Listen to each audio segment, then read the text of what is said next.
buenos días, buenas tardes, buenas noches. Un placer como siempre estar con ustedes a través de su canal Plano con Grapicado. Stanley Kubrick fue un cineasta inglés fallecido hace 21 años, pero su influencia es descomunal, es gigantesca. ¿Por qué? Porque se le considera como uno de los grandes cineastas del siglo XX y sus aportes a la cinematografía son hasta el día de hoy totalmente considerados. Por ejemplo, el manejo de cámara, el uso de lentes adecuados para una película determinada, el encuadre, el seguir al protagonista con la llamada Steadicam, que se usa hasta el día de hoy, los planos amplios en el ecran, el concepto de la musicalización, la idea del guión, la fotografía, los efectos visuales, el manejo de actores. Un director vanguardista, por donde se le mire, y que solamente hizo 13 películas. Entre 1953 y 1999, Kubrick realizó 13 largometrajes y quedó dos proyectos pendientes que él lo dejó y que lamentablemente él no los pudo hacer. Veremos eso al final. Entonces voy a comenzar un poco hablando del estilo de Kubrick. No es cualquier estilo de cine. Es un cine muy interesante porque a primera vista, tú terminas de ver cualquier película de Kubrick, tienes una primera impresión. Pero en realidad, Kubrick te propone una relectura. Para entender a Kubrick hay que ver la obra de nuevo. Eso se lo recomiendo a todos. ¿eh?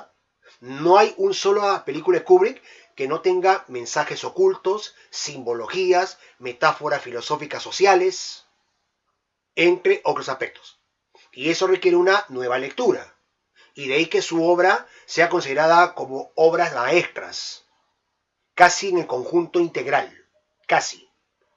Kubrick comenzó como fotógrafo. Es la historia de él.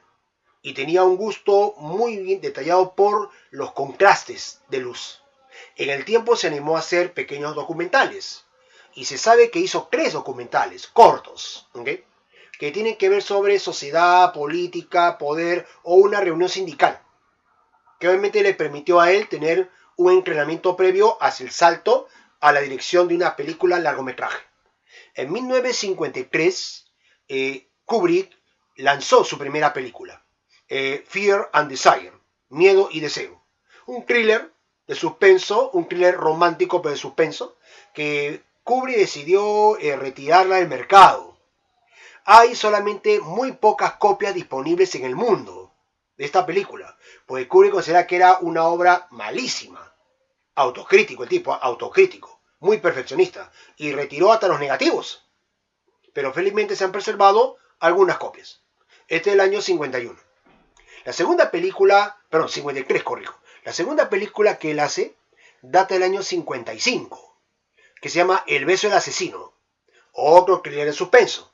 Un crimen, un triángulo amoroso, pasión, misterio, ¿okay? Violencia en un tono claroscuro usualmente.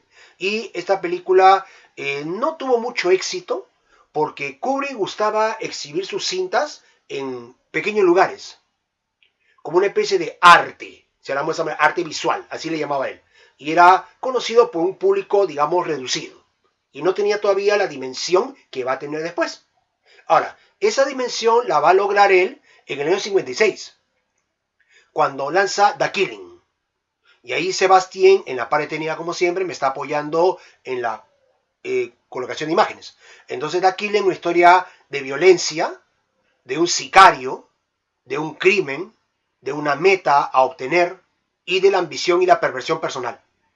La película llamó la atención por esa fiereza del argumento y en la cual obviamente Kubrick puso sus 5 sentidos. Eso le permitió a él conectarse con Kirk Douglas, el gran actor americano. Y Kirk Douglas le propuso hacer una película. En realidad el proyecto era para 5 películas, pero él hizo 2 películas con Kubrick. La demás apoyó en la producción, financió y así quedó. Pero las 2 películas que hace con Kirk Douglas son clásicas. Una se llama Path of Glory, Sendero de Gloria, de 1957, que narra la historia de soldados en la Primera Guerra Mundial en las trincheras. Una película hecha absolutamente en blanco y negro, con el famoso encuadre de la trinchera, que es la cámara delante del protagonista. Y el protagonista está caminando y camina por toda la trinchera. Y la cámara sigue Así, el protagonista y la cámara. De tal forma que se empieza a apreciar en toda su dimensión la trinchera. Ese tipo de escena se repitió en 1917, la gran película de Sam Mendes, nominada al Oscar a comienzos de este año, que es como un homenaje a la película de Kubrick. Ahora, la película es memorable, una película que no es bélica, es antibélica, porque en medio del desastre de la Primera Guerra Mundial, Douglas aparece como el antípoda de todo el conflicto. Interesante. La segunda película que hace con Kirk Douglas es también un clásico, ¿okay? Que se llama Spartacus o Espartaco, del año 60. Película épica que narra al estilo Kubrick, con el guión de Dalton Trumbo, la rebelión de Espartaco, el famoso gladiador, en el sur de Italia, que fue reprimida totalmente por las fuerzas del líder político Craso. Es un poco la historia. La historia obviamente mezcla romance, acción, aventuras, todo en un encuadre espectacular. Esta película, por si acaso, se hizo por encargo. No estaba muy de acuerdo Kubrick con esto, pero él participó en el guión con Dalton Trumbo, tuvo el apoyo de Kirk Douglas y la película salió bastante bien. Al extremo tal que Espartaco es la primera película de Kubrick que fue nominada al Oscar. El dato que tengo acá es que fue nominada a 6 Oscars. 6 Oscars, incluyendo, claro está, Mejor Director. De esos 6 Oscars ganó 4. Sobre todo uno para actor de reparto, que era Peter Ustinov, que hacía del jefe de la Escuela de Gladiadores. Si algunos recuerdan ahí. Una película realmente formidable, imperdible. Una aclaración. Luego de eso, la sociedad con Douglas queda a nivel de producción y financiamiento. Ya Kirk Douglas no aparece en otras películas filmadas por Kubrick, pero lo apoya. Y el siguiente proyecto es un proyecto distinto. No es acción, no es suspenso, no es thriller, es un drama. Es un drama con tinte erótico que se llama Lolita.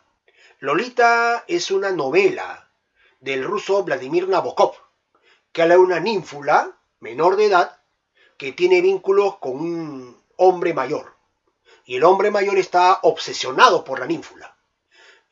Nabokov mismo escribió el guión para la película, modificando algunos aspectos. Kubrick reescribió el guión, invirtiendo el orden de la historia, para darle una dinámica distinta. Hago un paréntesis acá. De las 13 películas que Kubrick filmó, 11 se basan en novelas cortas o libros. Un detalle para considerar ustedes. Cierro paréntesis. Entonces, Lolita muestra a James Mason, un hombre que llega a un sitio, busca un hospedaje, lo consigue, y conoce a Shelley Winters y a su hija Sue Lyon. Sue Lyon aparece como Lolita. La chica se convirtió históricamente en la bomba sexual de los 60. Eso fue lo que pasó. La imagen que está viendo ahorita, gracias a Sebastián, muestra la famosa escena de cuando Mason está conversando con ella y ella, si le mete un close-up impresionante, va chupando un caramelo. Algo que era muy erotizable en ese tiempo. Y es un triángulo amoroso en el cual la mamá quiere que el señor esté con ella, pero él quiere estar con Lolita y se crea un pandemonio ahí que termina en una desgracia al final. La película es muy interesante. Fue nominada a guión adaptado por el concepto de Nabokov. Y James Mason un papel realmente magistral. Ahora, luego de esa experiencia, que obviamente me refiero a la película original porque es un remake que es malísimo, con Jeremy Irons, una pena que un actor tan notable como Jeremy Irons haya sido desperdiciado en la nueva versión de ahorita que fue hace unos años atrás, que no tiene nada que ver con esta obra maestra. Pero en el año 64, a Kubrick se le ocurrió hablar sobre la Guerra Fría, en tono de broma, en tono de sátira, y convocó a su gran amigo Peter Sellers, el famoso comediante inglés, y empezaron a estructurar, de alguna forma, un proyecto en base a un libro. Doctor Strangelove es el concepto cuyo título original es Doctor Strangelove o Cómo aprendí a parar erróneamente y amar la bomba. O como dicen acá, por si acaso en español, Doctor Insólito, ese es el nombre, en español, desde el punto de vista, y cómo aprendí a detener la bomba atómica. La película es una sátira brutal de la Guerra Fría, en donde un fanático americano pretende bombardear todo el país enemigo. Peter Sellers tiene un doble papel. Una aclaración. Perdón, me estoy equivocando. Son 3 papeles. El Capitán Mandrake, es el nombre del primer papel, el presidente Muffley, presidente de Estados Unidos, y el doctor Strangelove, doctor insólito. Entonces, obviamente, se luce Sellers con un intercambio de roles realmente alucinante, en el cual hay una edición de Kubrick y un excelente manejo de cámara. Los planos enormes, los planos con un fondo enorme, el concepto del punto de cono, le llaman así, que ves tú ves la imagen así y se va ajustando hacia el extremo. Te crea una perspectiva distinta. Esos planos, la cinta en blanco y negro por momentos, una sátira inmensa, una gran película que fue nominada a 4 Oscars. ¿Okay? Y obviamente, en este punto de vista, Kubrick y Sellers fueron nominados, ¿okay? Como director y actor. Ese criterio. Hola, ¿qué tal? Interrumpo un poco la transmisión de esta toma, dado que el personaje que es Stanley Kubrick abarca en términos reales casi media hora de transmisión del canal. Entonces, por razones estrictamente de producción, y con el apoyo de Sebastián siempre, estamos partiendo el tema de Kubrick para dosificar mejor la mirada que debemos tener el director, que de por sí es un gran cineasta. Entonces, hasta este momento llegamos a una primera parte de Kubrick. Obviamente ustedes han apreciado todo lo que puedo explicar y ya en breve habrá la segunda parte que sumará excelentemente, les aseguro, a lo que ya se ha explicado. Gracias por esta comprensión y nos encontramos en la siguiente toma. Corten. Gracias.